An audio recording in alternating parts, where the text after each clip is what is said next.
Ladies and gentlemen of the internet, thank you for coming back for yet another episode of Power Up. This is episode 13, and I'm your host, Spicy Icy, back at it again with more to talk about regarding video games, of course. I'm here to talk about my excitement for World of Warcraft Classic after playing the last beta stress test that happened today spontaneously. I was not aware, I was unaware that Blizzard was running their last ever stress test before the release of the game of WoW Vanilla later at the end of the month. So for anyone that is a massive MMO fan, you're gonna like this episode. But first, let me go ahead and have a sip of my coffee. Well, no, I'm actually about to lie. I'm having tea. I'm a bit of an imposter today. I'm having tea. It's orange zest tea with a little bit of honey. Let me go ahead and have a sip, though, and pretend it's caffeine flavored. Mm-hmm. Oh, yes. Let me role play a little bit more and imagine this being coffee. Oh, all right, here we go. Take number 2. Mm-hmm. I'm wired, dude. I'm fucking wired. But what's making me even more wired is World of Warcraft Classic, aka Vanilla, coming out on August 27th at 6 p.m. Eastern, exactly 3 p.m. PDT if you're in LA. You can look the respective time zones on the official Blizzard post on their website, on their goddamn motivated website. But I am here wanting to talk about WoW Classic, mainly because I got back from, like I said, the vanilla stress test that they had for the last one. There was a lot of people in there, a high ingest. So I rolled a Horde Orc Hunter in there by the name of Fortnite Gamer. Why not? You know, I did play WoW back when I was 13, so that name would have been appropriate then, especially since I rolled an Alliance Human Filth back then. But I went for Nordic god name.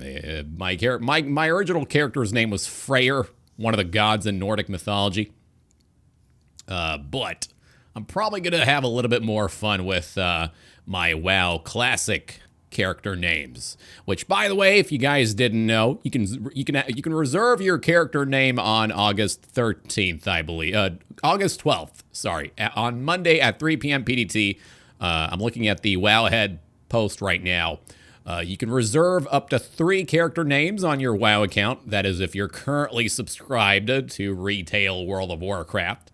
And yes, you will need to be paying for the subscription fee if you're wanting to get into WoW Vanilla. Sorry, the Blizzard has to pay money to their developers, and admittedly, Activision Blizzard has been extremely greedy as of late. Let's not even talk about the recent layoffs involving Bobby Kotick and his money grubby hands, but that's a topic for maybe the future.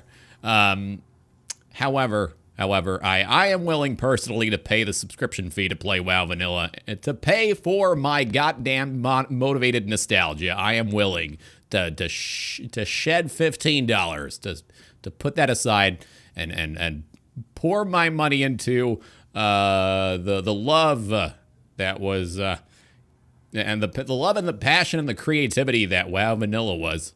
Unlike World of Warcraft Battle for Ass Hats. You mean, yeah, Battle for Asteroids. I don't know. Honestly, WoW Vanilla does not compare to WoW BFA. BFA is a shit show. It's absolutely mediocre. It's redundant. It's grindy. The world quests are an literal pain in the ass.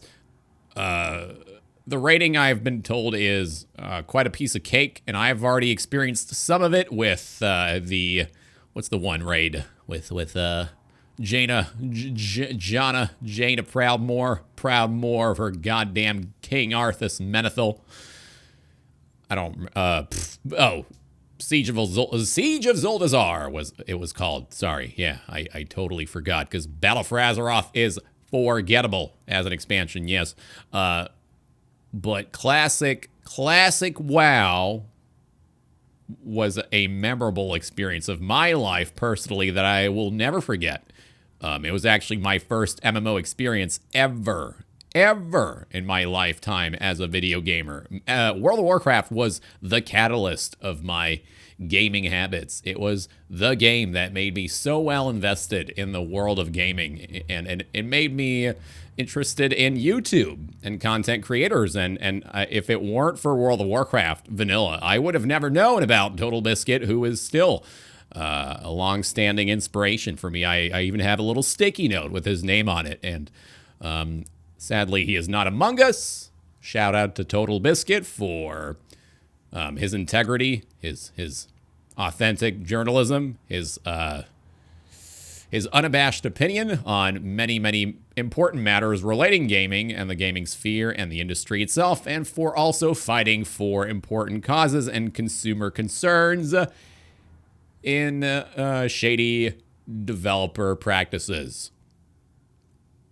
Total Biscuit is an inspiration to many, and he deserves a shout out on this episode. So, Total Biscuit, I don't know if you're listening out there in the world, in the universe, but I thank you for driving me to become the personality that I'm now, and still growing. I'm still trying to better myself and evolve every day as a content creator, as an individual and a video gamer alike.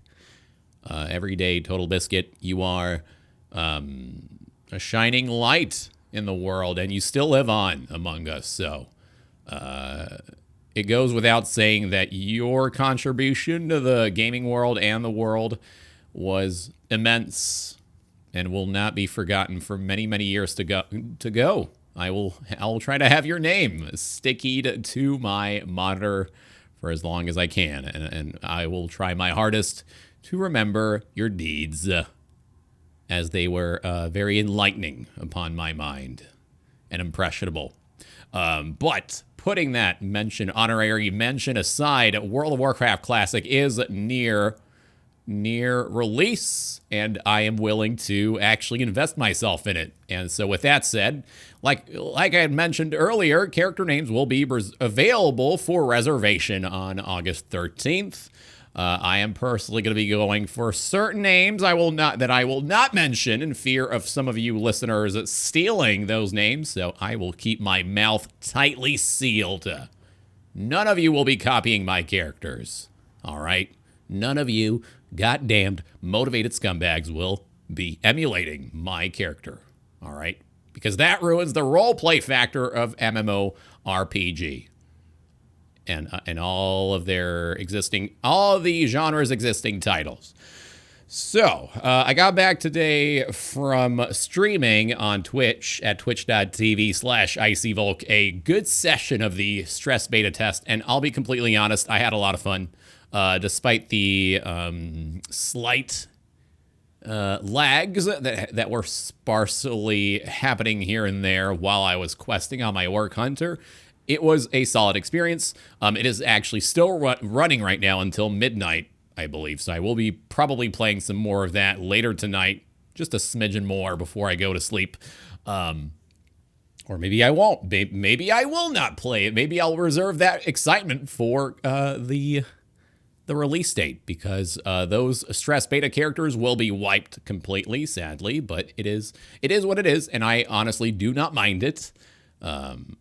I am highly looking forward to replaying World of Warcraft Classic under a new light.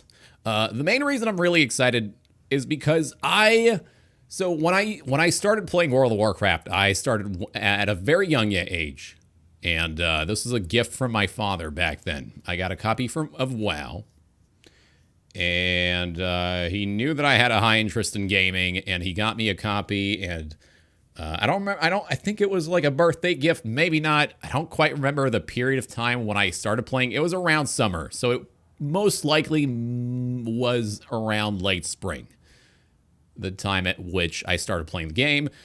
And I played the game on a very bulky computer, one of those, old school curved monitors with a big ass back and behind the monitor. It was not a flat screen monitor back then.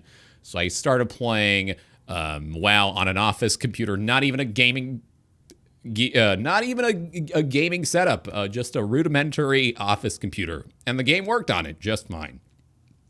And I remember being so invested in this game, World of Warcraft, being so immersed, never having played anything like that. I had played maybe Lego Island, a Pac-Man 3D game back then, and although I never did the endgame hardcore rating and none of that rating or Nax Ramus, I still made great memories playing World of Warcraft, learning English every day through World of Warcraft. World of Warcraft made me more literate by playing it in English every day and having to communicate with American players on a daily basis over Ventrilo, which is the third-party software that people utilized for voice chat back then. So we didn't have things like Discord or Mumble.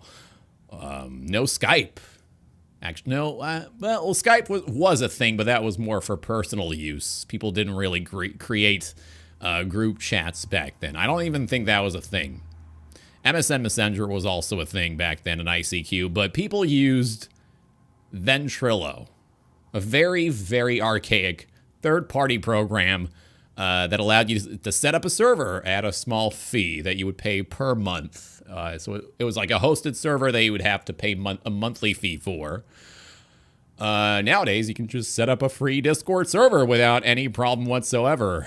So we have a lot more convenience at our hands when it comes to technology. And convenience is also, sadly, the theme of World of Warcraft retail, which unfortunately has made current WoW very, very lackluster.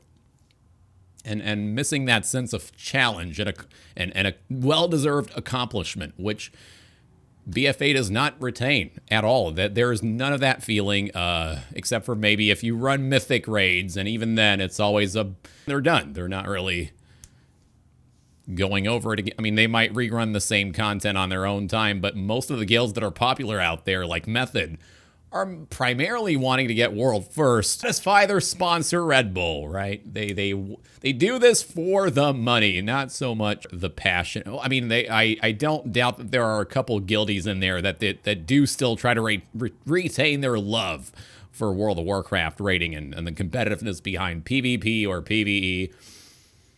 But sadly, because gaming has gotten so popular nowadays, and companies are stepping in wanting to monetize all this video game content and taking advantage of competitive gaming players and getting them under their wing to hand them out a flat salary for a contract, has made the passion for gaming vanish over time. A lot of this focus on monetization around video games and streaming and providing content on YouTube that is relating to video games has made the core of gaming creation sort of suffer, and it's eclipsed. All of that is missing substance. Like video games nowadays, side note, video games are not where they used to be in terms of creativity.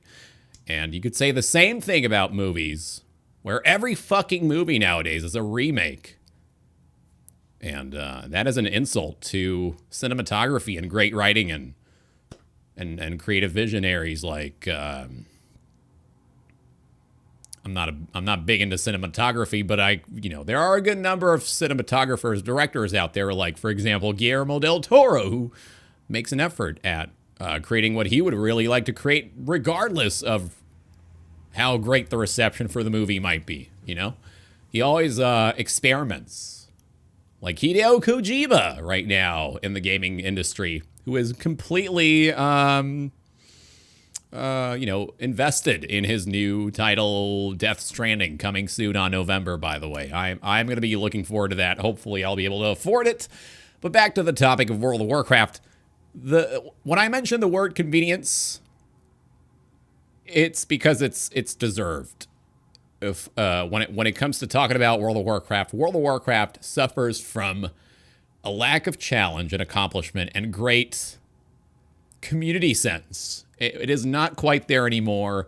And admittedly, this is part of the reason why this is happening in the first place is the restructuring of Blizzard Activision and the developer team, which is not the same at all anymore. It's, there have been many veteran developers that have gone their own ways to work on other video game retirement. Some of them were fired because of layoffs. Some of them were contract ended and they decided to move on to something else. Or they were maybe, a team like Jeff Kaplan, who is now in the Overwatch team, who apparently was actually one of the original developers who worked on the guild feature in the days of vanilla, the guild social system, which allowed for people to invite people to a collective of people that would run content together, no matter the level of the content, whether it was instanced or open PvE or PvP. You could create a group of people that you got along with in a social circle called a guild. And that feature was worked on by Jeff Kaplan, who now is the lead developer at Overwatch, which is a game that I play a lot of, and is not quite perfect. Overwatch has had many flaws in certain ways, and they are still being worked on. And I'm glad that Jeff still has an open eye and mind, and I'm glad that he agrees with a lot of the criticism, actually, but I'm sure that a lot of the stuff that he wants to improve on with the game Overwatch is being held back because of Activision's current priorities, which is selling the game and its goddamn fucking loot boxes. And look at where we are now with World of Warcraft. World of Warcraft is selling mounts that look like absolute dog shit. They are bland. Have you seen them? They're like 25 US a piece. It's insane. What should be a reward for in-game subscription time is now an optional mount that doesn't even look that great, that looks absolutely hideous, is a $25 cosmetic. All right, for a game that you pay monthly. Meanwhile, Final Fantasy XIV regularly, periodically rewards you every couple months or so with a free cosmetic for just being subscribed to the game. For like, you get, an outfit at 3 months and then a mount at 6 months and so on and so forth. I can attest to that because I've played Final Fantasy XIV and still am to this day. It's a great game. I would strongly recommend it over World of Warcraft retail BFA dog shit. All right. And part of the reason why, I strongly and highly recommend Final Fantasy XIV are for its long-standing community, which has backed the developers even when the first iteration of the game was absolutely horrible. People were unhappy with the first version of Final Fantasy XIV. The developers listened. They scrapped the game, redid it under a new name, Realm Reborn. They brought it back. Absolute 180 with the reception. Everyone got back to the Final Fantasy XIV game, and they were playing it a whole lot since what is it called? 2.0? 1.0 is not Realm Reborn. I don't know anymore. But Final Fantasy XIV has consistently provided great content and improved upon it, with the storyline of Shadowbringers just absolutely being a masterpiece, written by the same guy who actually wrote the Dark Knight story quest line for Heavensward, and Heavensward was pretty decent in itself. It was great. It was a great first expansion, but Shadowbringers absolutely blows it out of the water by a landslide, and for many reasons. And no matter the expansion, Final Fantasy XIV has always been steadily evolving into a great project, and it still is, and hopefully will retain the passion that the developers have for the game. And Yoshida, the producer, always has shown great passion and involvement in not only the game itself, but the community, and listening to the concerns of the community. And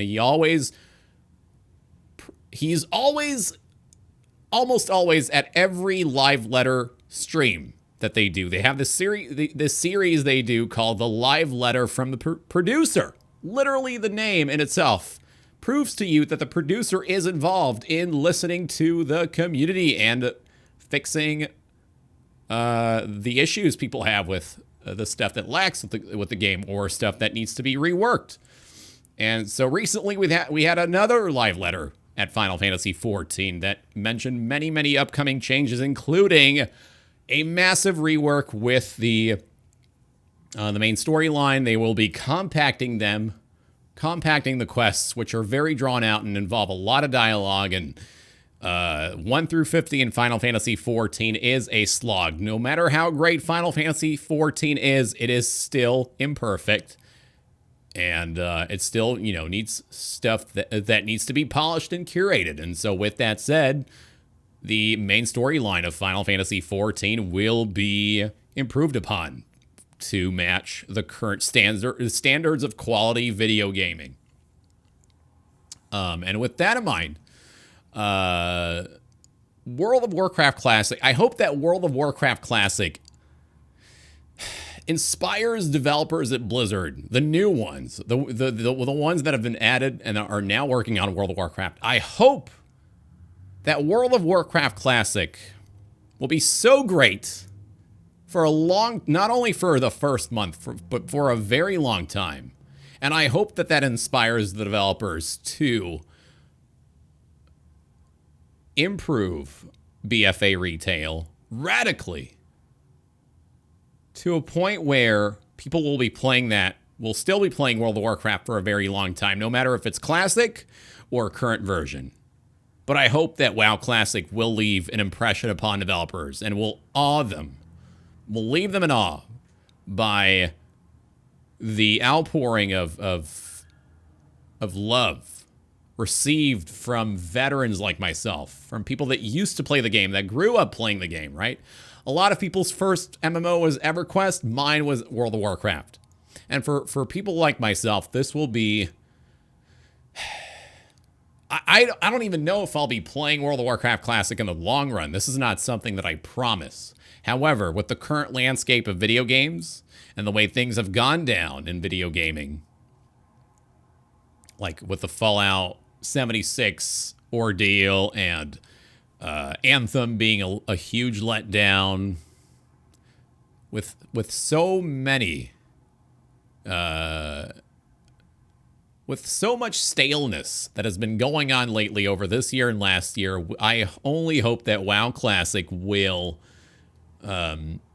convince the current developers at WoW and Activision, even the marketing devs, to reconsider their priorities and to, rather than selling a product to consumers, focus on the core of the game and the creativity behind World of Warcraft and why it was such a catalyst in the MMO industry in the first place. To look back and to remember why people loved WoW for what it was.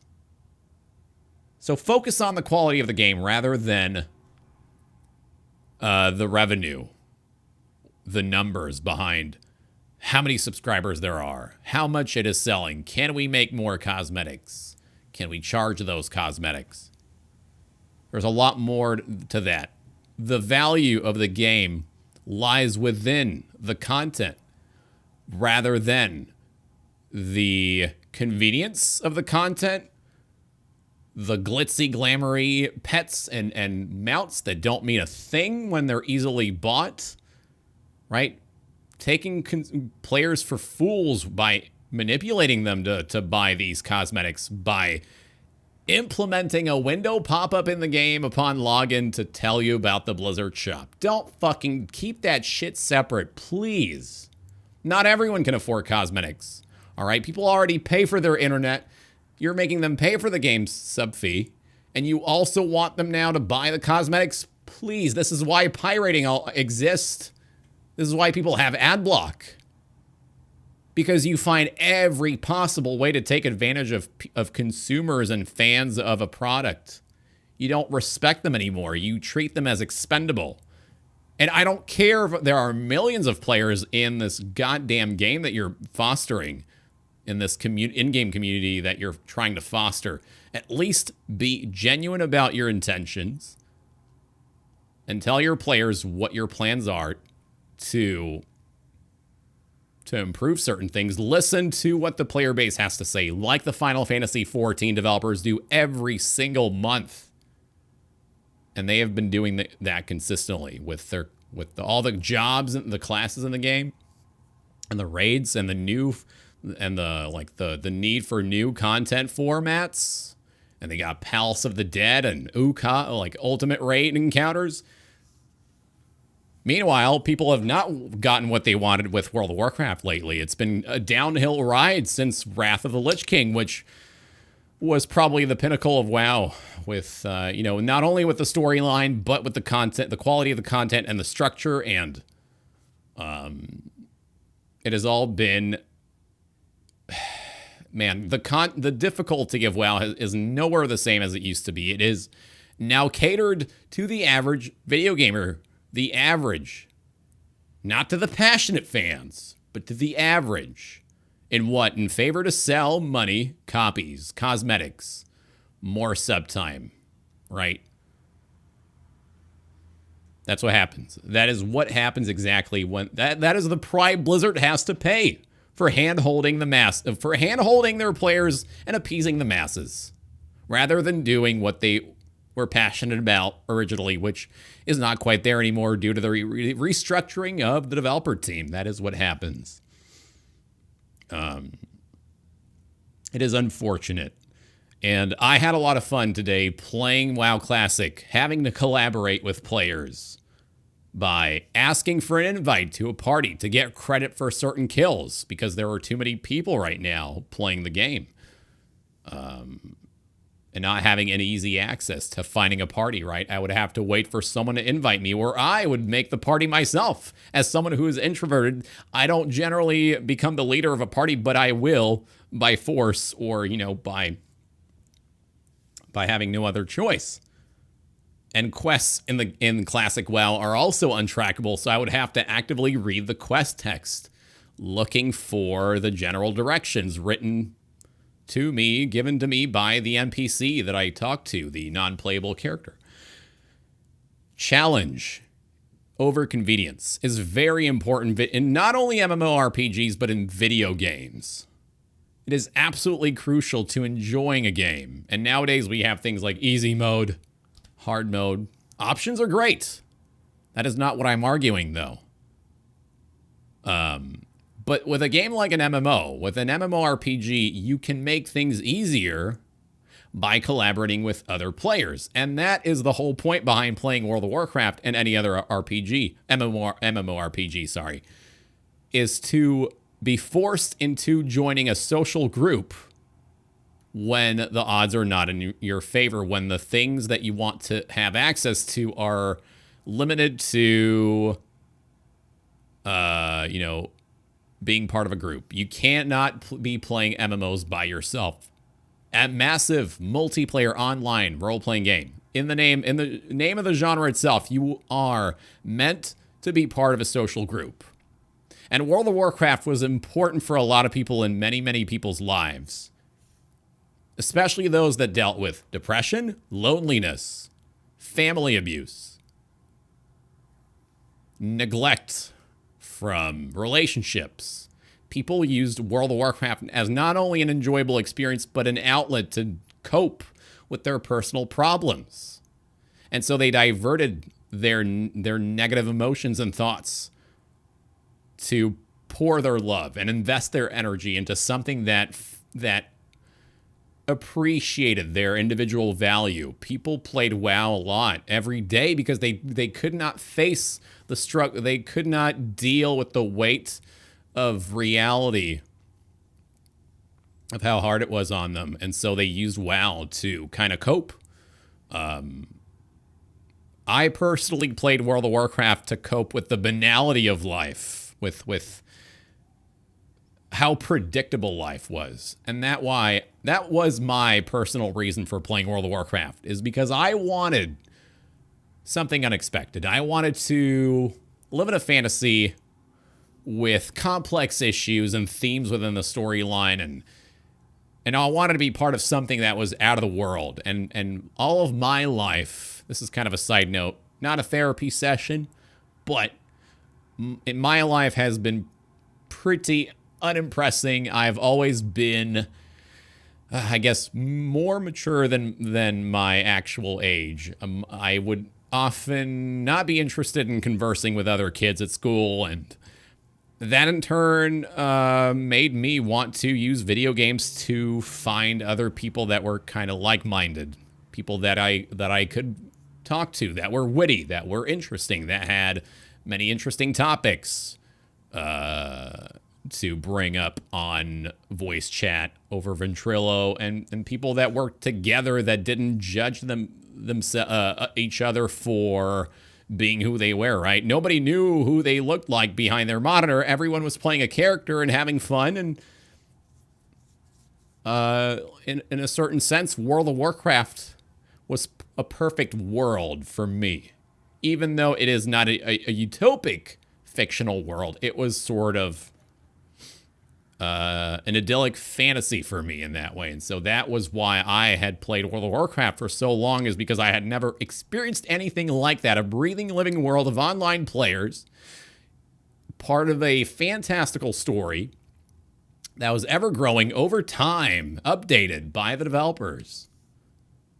MMOs are unique in their genre.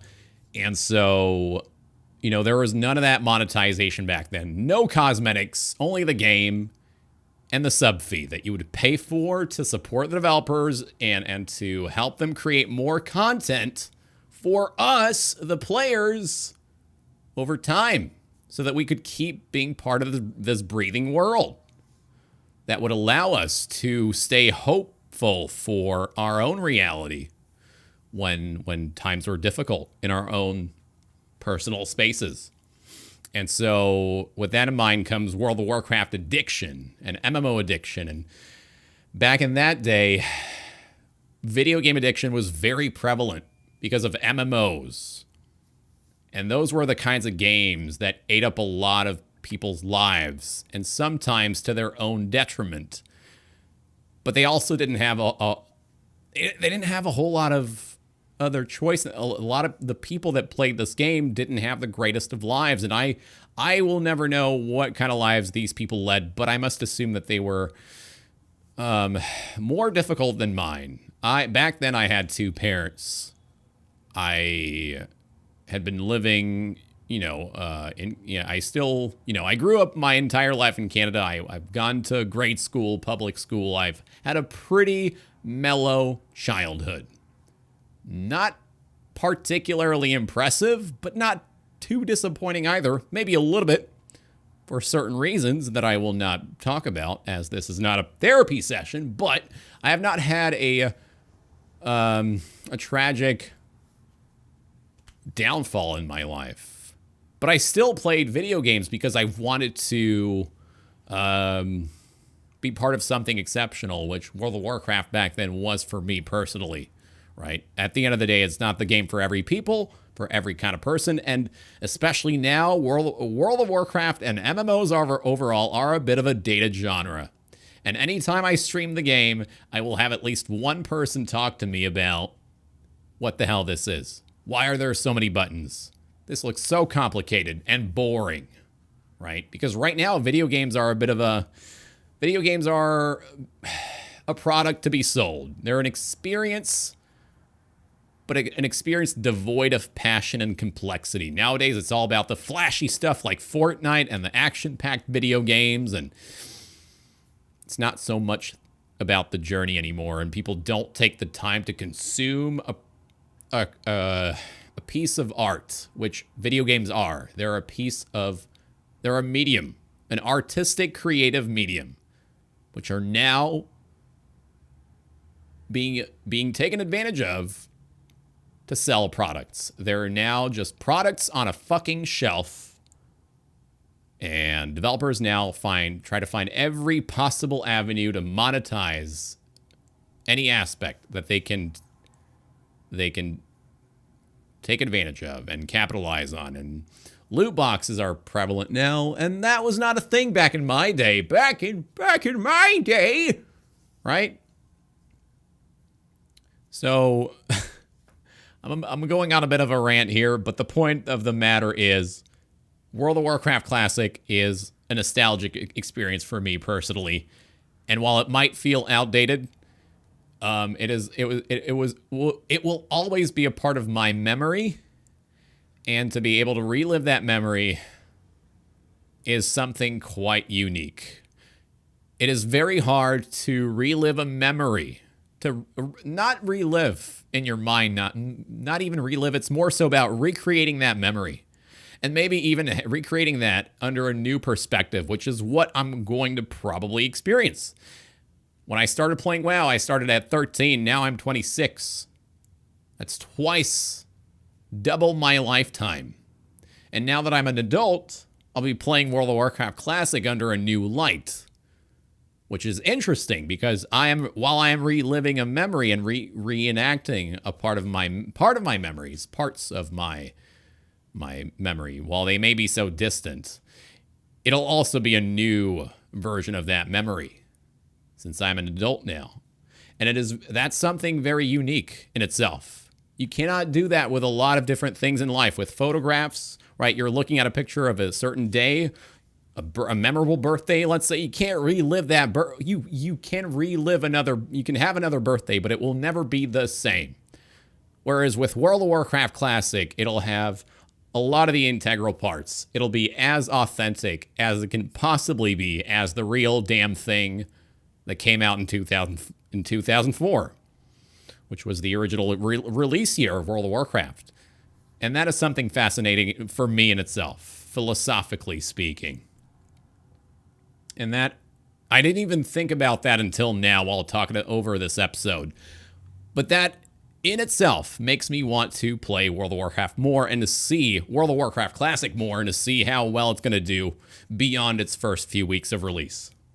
That will be the real test, right? And with the current, with how the world is currently going on, with video gamers being so damn entitled to wanting everything now and for video games to be great now and better and always sort of outdoing older games. And nowadays there's too much focus on which game is going to be greater than the next game, or when's the next sequel coming out. People want everything now. They don't take the time. Nobody takes the time anymore to understand the real cores of passionate video game development. And developers are also suffering because of the entitlement of consumers. Because of people wanting new video games now, developers in turn are self-sabotaging themselves and pressuring their own developer teams with crunch time and insane work hours, not taking the time to pull back from all that chaos and to reflect on what they really need to do to work on something that they really love working on, so that they're not miserable when they're creating a project that comes from the heart. And isn't that what this is all about? Having a great experience, having a great time, whether it be playing a video game or working on one as a creator, as a visionary. It should always be about having a good time. And that is what I intend on having with World of Warcraft Classic, is not only playing it, being excited for it, but also not burning out on that. Taking my time with it. Not playing it fucking 16 hours a day just to get to level 60. That is insane. Don't do that. MMOs are meant to be played over a long period of time. That's why they're always updated after every 3 months or so. Don't burn yourselves out. Especially content creators who have this tendency of rushing through the content so that they can prove to their viewers how goddamn good they are. It's always an ego battle with content creators these days. Who will be world first, level 60? And then there is no room for the passion, the reason behind why they played video games in the first place. Their insecurity is getting to them, to the developers, to the content creators, and to the video gamers themselves. Video gamers now, playing competitive games, always having a debate about who did what and who did better at what. when it should be just mainly about having a good time. When you can have a good time, everything will be well. And that is where I'm going to leave it at with World of Warcraft, which will be a nostalgic experience, relived and reenacted under a new light, and I will try my goddamn best to be able to experience that. With that said, this has been episode 13 of Power Up. I'm your host and your shitlord, Spicy Icy, signing out for the day. It is 8:41 p.m. I am not having coffee, though, disappointingly, but I will try to have coffee for the next episode.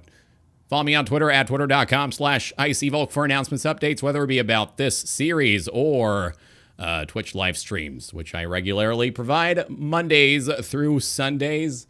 And if you would like to join our community nest, you can head on over to discord.gg/IcyVolk for shenanigans and dumb shite. And last but not least, if you would like to contribute if you'd like to take an extra step in supporting this or anything that I produce, consider looking at patreon.com/IcyVolk. The financial contributions allow me to comfortably work on what I really love doing and to have a good time and to share that good time with all of you listening. And with that said, I hope you all have a great month of August. I will hear of you very, very soon. May you all of you stay strong, and remember to take a moment to breathe, to have a good time. Isn't that what's important in life? Yeah? All right. Signing out. Your Emperor and Shitlord, Spicy Icy, out. Until the next time, take care, y'all.